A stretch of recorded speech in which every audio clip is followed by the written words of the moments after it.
পাহাড়ে উচ্চশিক্ষার পথ প্রশস্ত করতে জেলা প্রশাসনের উদ্যোগে ২০১৪ সালে স্থাপন করা হয় রাঙ্গামাটি পাবলিক কলেজ।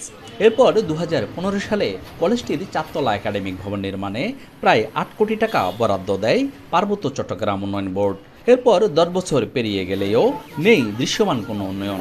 ঠিকাদারের জালিয়াতিতে হয়নি ভবন নির্মাণ।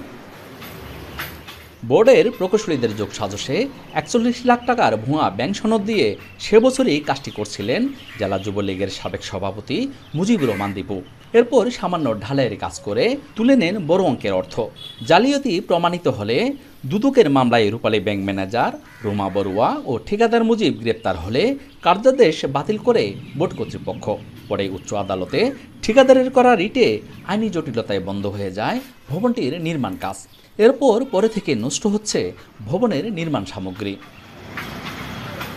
এদিকে কলেজে একাডেমিক ভবন না থাকায় ৯ কক্ষের অস্থায়ী টিন শেডে ক্লাস করছেন শিক্ষার্থীরা। পর্যাপ্ত শ্রেণীকক্ষ, শিক্ষকদের বসার রুম, লাইব্রেরি, বিজ্ঞানাগার এবং কম্পিউটার ল্যাব সংকটে দীর্ঘদিন ধরে মানসম্মত শিক্ষা থেকে বঞ্চিত শিক্ষার্থীরা। আমাদের ভবন নাই, মাঠ নাই, ক্লাস করতে সমস্যা। বৃষ্টি হলে ডুবে যায়, পানি উঠলে আর রাস্তা দিয়ে চলাচল করা যায় না। আমাদের এই ভবনটার কাজ শুরু হয়েছিল, এখন পর্যন্ত কাজ বন্ধ আছে। আমাদের দাবি একটাই, আমাদের ভবনটা সম্পূর্ণভাবে হোক। শিক্ষকরা বলছেন অবকাঠামোগত অবস্থা ভঙ্গুর থাকায় মানসম্মত শিক্ষার পরিবেশ নিশ্চিত করতে পারছেন না কলেজ কর্তৃপক্ষ। এছাড়া ভবন না থাকায় শিক্ষকদের এমপিও আবেদন সহ কলেজের সার্বিক উন্নয়নও বন্ধ হয়ে আছে বলে অভিযোগ তাদের। ভবনের জন্যই তো মেইন সমস্যাটা আসলে শুরু হয়েছে। আর ক্লাসরুম আমাদের খুবই কম।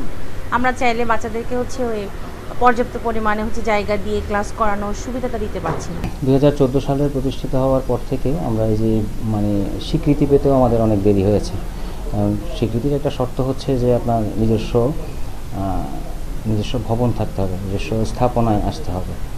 সেক্ষেত্রে আমরা এই কলেজের নিজস্ব অর্থায়নে এই টিন শেডটুকু করেছি। এ বিষয়ে কথা বলতে রাজি হয়নি পার্বত্য চট্টগ্রাম উন্নয়ন বোর্ড কর্তৃপক্ষ। তবে দ্রুত নতুন প্রকল্পের নির্মাণ কাজ শুরু করা হবে বলে জানান জেলা প্রশাসক। এই কলেজের ভবনটি করার জন্য আমরা বারবার তাদেরকে অনুরোধ করেছি এবং আপনারা জেনে খুশি হবেন, গত বোর্ড সভায় সিদ্ধান্ত হয়েছে নতুন অর্থ বছরে একটি প্রকল্প গ্রহণের মাধ্যমে ভবনের কাজ পুনরায় হাতে নেওয়া হবে। আমরা আশা করছি এই প্রকল্পটি গ্রহণ করা হলেই আমরা শীঘ্রই সেটা নির্মাণ কাজ দেখতে পাব।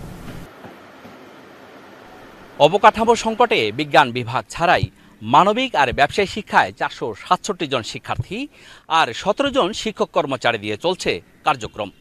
তাই মানসম্মত শিক্ষার পরিবেশ নিশ্চিত করতে রাঙ্গামাটি পাবলিক কলেজে দ্রুত একাডেমিক ভবন নির্মাণের দাবি শিক্ষার্থী ও অভিভাবকদের। জিয়াউর রহমান জুয়েল, এখন রাঙ্গামাটি।